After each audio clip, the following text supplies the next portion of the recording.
What's up, everyone? This is Prince Robert Onyejak with Prince Tech TV. In this discussion, I'm speaking with Monica Dillingham. She is the CTO of NACUBO. And now, NACUBO is a membership organization that provides leadership and sector wide guidance on accounting, finance, and tax issues in higher education. For this discussion, we're going to talk about a various amount of topics. One being, how does she evaluate return on investment? How does she create value for her users? And how does she protect her users from malware and phishing attacks through email, etc.? Stay tuned. There's a lot to learn in this one. I think you'll enjoy. Hey, Monica, how you doing today?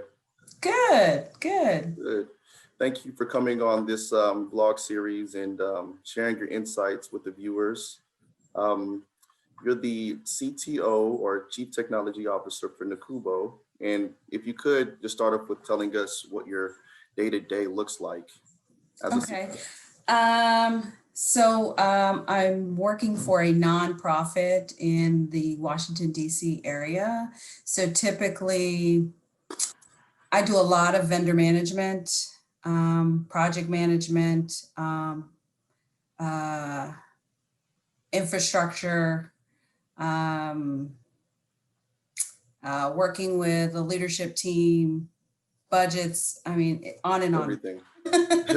Pretty much the whole spectrum as it relates to project development and yeah. Right. Every day is different. Yeah, I can only imagine that. And one of the things I want to ask you, so from your perspective, because you're on the executive side of things, how do you define which projects to take on, or say? Actually, what we do is put the members first. Okay. So if a project comes forward, we're determining what the impact is on the members, because frankly, the members are why we are here. So if we have a project that will benefit the members, as opposed to maybe it's an infrastructure change that benefits internal staff, not that that will not get approved, but we do have a matrix that we use. And one of the key factors is whether it has an impact on our members. Okay. Okay. So that's how you guys go about defining the value. So you look at the impact on how it affects your members, and the ones that provide the most value for your members, that may be the project that you go forward with.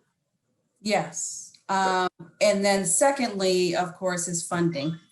Do we have the money to move this project forward? Typically what happens is that we have to do a phased approach. So what will have the greatest impact first, and then roll in the subsequent phases due to funding. Okay. And how do you guys go about getting the funding, or what's your strategy? So typically funding comes from our members. Okay. Also from our professional development offerings that we have, webcasts, and depending on what it is, sponsorship. Sponsorship. Got it. Okay. Very interesting. Now, the next thing I want to move on to is speaking about return on investment, or ROI, because right now we're on the discussion of talking about value, and how you guys choose project is the impact of value that you're bringing to your members, as well as the funding. But at the same time, how do you go about evaluating the return on investment for these projects per se, or? So I'll give you an example. We needed to do an overhaul of our website. The licensing for the platform that we were going to move to was pretty, initially we thought it would be cost prohibitive.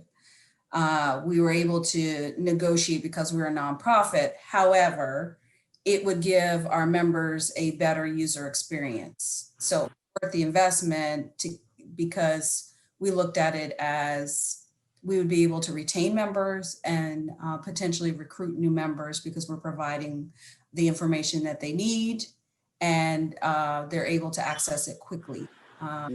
our previous website, it was a lot of content and hard to find what they needed. Now it's been streamlined, has a better look and feel. We're very purposeful about the content that we put on our website now. Okay. So I guess it's more so like soft value points. So you guys, it almost sounds like you guys look at the return on investment, not so much as the dollar figure, but more so as the membership experience. Yes. Got it. Yes. Got it. Okay. Mm-hmm. That's very interesting. So, and I know that to do that kind of thing is, there has its intricacies, and I want to know, like, what are some of the challenges that you face as it relates to technology projects in general, developing those or leading a team to achieve delivering value to these members? One of our greatest challenges is funding. Secondly would be, for example, we're now looking at membership database and that platform. Yes, it will benefit our members, but it'll benefit staff, which will improve efficiency, which means they're spending less hours and time doing tasks. So in the end, we get the ROI with the investment of the new system. And that's typically, and then there are some things like, let's say, infrastructure, something crashes and dies. That's something that you're going to have to make the investment on, and you're going to get the ROI over time. Right. Because it's just something that is needed. You can't really wait how it benefits the member or staff. It's just something that has to be done. Right. And speaking of ROI, like sometimes, a lot of companies, they'll put the strategy of, okay, we want to see an ROI in this certain time frame. We want to see our return on investment in 6 months or 1 year or 3 years. Do you ever come to the point where it's like, okay, this may not be a good ROI for the members right now, but in 3 years down the line, we'll be looking at some value? Yes. Okay. We do. So, for example, we have a new consulting practice that will assist our higher ed institutions on their campuses. Up front, we're not necessarily getting the ROI right away, Yeah. but in the future we will. So it's just like you're standing up almost like a new business there, but it's worth the investment because it's something our members have been asking for. Right. Okay.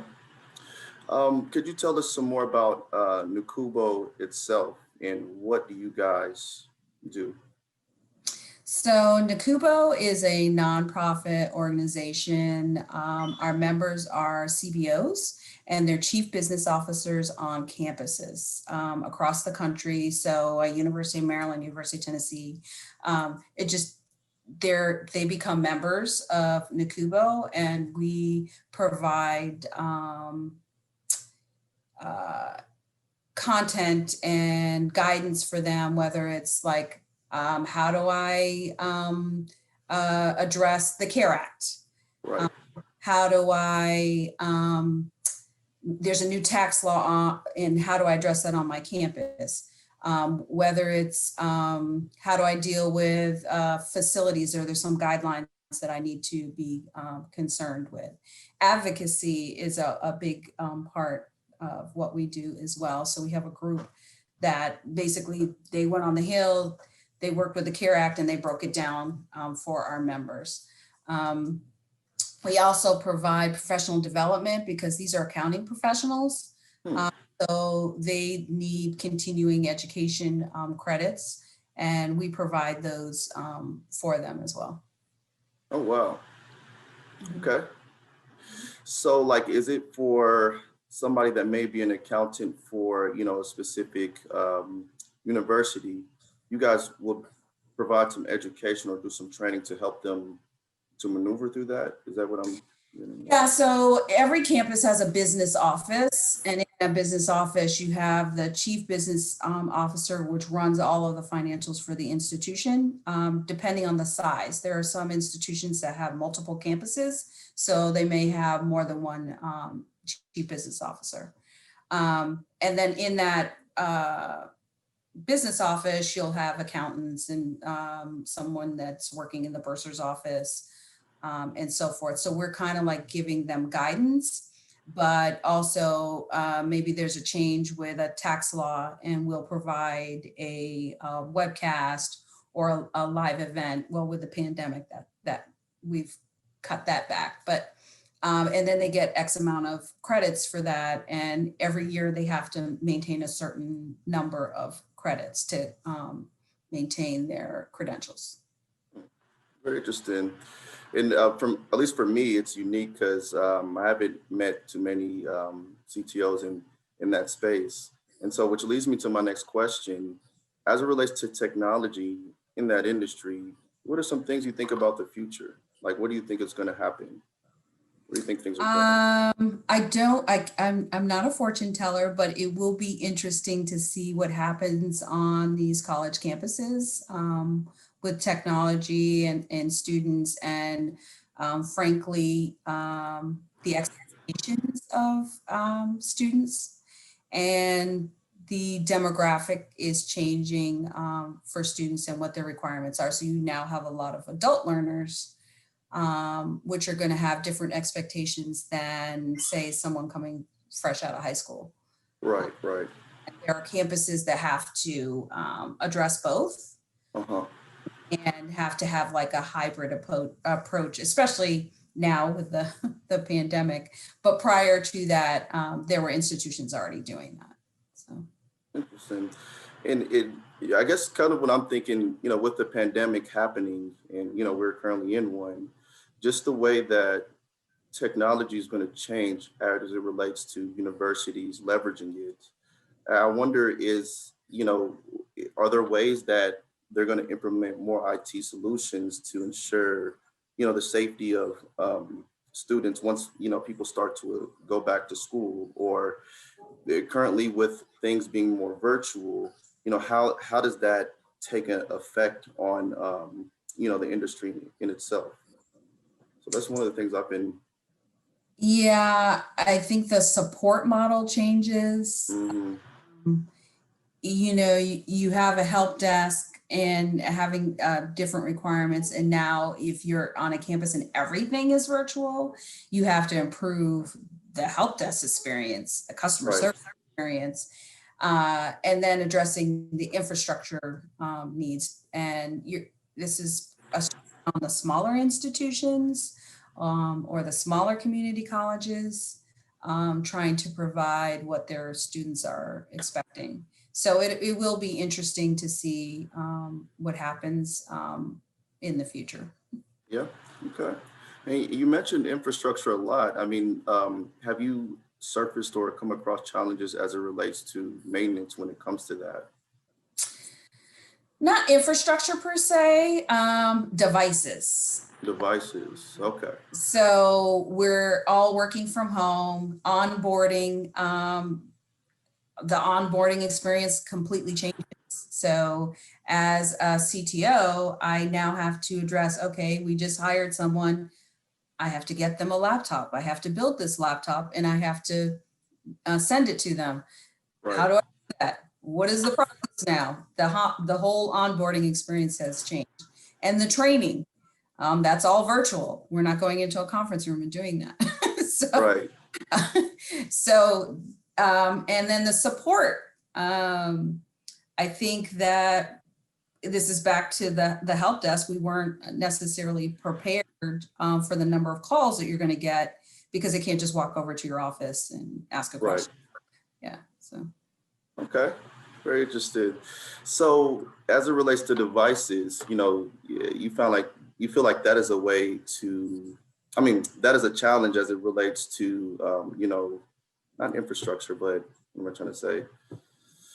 Devices can be, I can understand how that can be hard to manage, but what I'm thinking as it relates to devices is the security aspect. So when I think about devices, I think about cybersecurity, and now that everybody is, virtual and not coming into conference rooms or to do these trainings in person, is is there security procedures in place that you feel like are viable to protect, any kind of threats? Yeah, I think as a nation, a lot of organizations were Zoom and not thinking that someone could hack into your Zoom session and actually the schools, this affected the schools quite a bit. And I'm just even talking like public schools. Even my son experienced that. And with a lot of the stuff going on in the nation, some of these perpetrators, so to speak, it was a little shocking. Right. Then as Zoom stepped in and was like, okay, we're going to now, you got to require, you have to have a password and you have to log in. And they came out with recommendations on, having the lobby and letting people into your sessions. But that's just one example of where, as a nation, I don't think we were necessarily prepared. No. And having to implement those same precautions in my organization as well. And then doing some additional training with staff with like phishing emails and because they've gotten, very slick on a lot of those that is this Microsoft? No, it's not Microsoft. Do not click on the link. And then also pushing out security updates, making sure that the virus updates are up to date, and just really educating your users so you don't get some, cyber person that has your data hostage and you asking for you to pay exorbitant amount of money. And that's it's very interesting that you said educating the people that are using, your systems or your devices, because for me personally, I feel like that is one of the biggest things that a lot of leaders like yourself may overlook, which you haven't, which is very commendable. They don't understand that you have to properly train these people to be aware of when these kind of phishing attacks or malware attacks can happen. So there has to be proper precautions and procedures in place to help them, prepare for that. And I don't know, I just feel like there's just more planning that needs to take place to really, protect people from it. Because if we're educated and we understand, all right, we can determine, okay, what looks like a false email and what doesn't. I feel like the amount of attacks will lower tremendously. Right, right. And then we have a process in place if they suspect, it's kind of they forward it to a certain mailbox that we review, and we let them know whether they could actually open the email. 9 times is a bogus email. And I am proud of my users that they're now able to kind of spot them. But it's back to that education piece, Right. So you're really big on education. Is there anything else you want to elaborate on about your strategies as it relates to educating your users? Communicate. Okay. So we set up a weekly every Friday. It's like tips and so forth. Sometimes the security stuff. Sometimes it's like we already were on Teams, but just showing them things on Teams to make their life better. We also set up a team area where they can put questions in there, or if there's things that they want us to cover. Because I find that a lot of users, they may be suffering in silence and don't want to ask questions because they don't want to feel like they're stupid. Right. And there is no stupid question. And typically it's something you can answer in 5 minutes. And this is kind of like a safe space that only my team can see. So it's not all staff can see what's in there. And then we can get them answers relatively quickly rather than like opening a help desk ticket and filling that out and sending. It's just like quick and easy using chat to do that. Okay. Interesting. There's one thing that I definitely took away primarily from this discussion, and the importance of educating your users and your people I think that I just love the fact that you put so much great focus on doing that. Because when you do Yes, and I think that, your users appreciate it. they appreciate it. Yeah. And I'm sure like the more you educate them, the less work your staff has to do.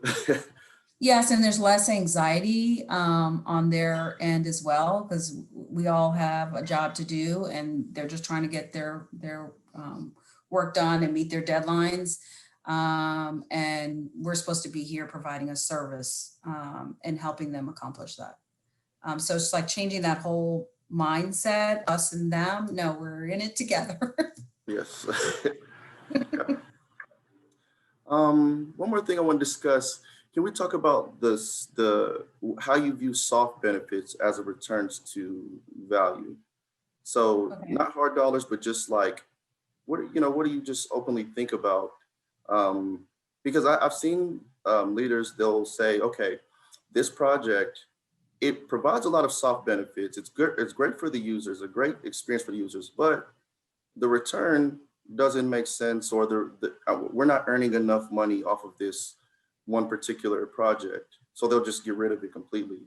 So I just want you to kind of, explain like where do you see the what do you think about the value as it relates to soft benefits?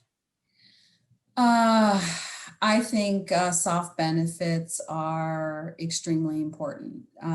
So during this pandemic, we had to switch to solely online, and some of those offerings that we provided for members were free.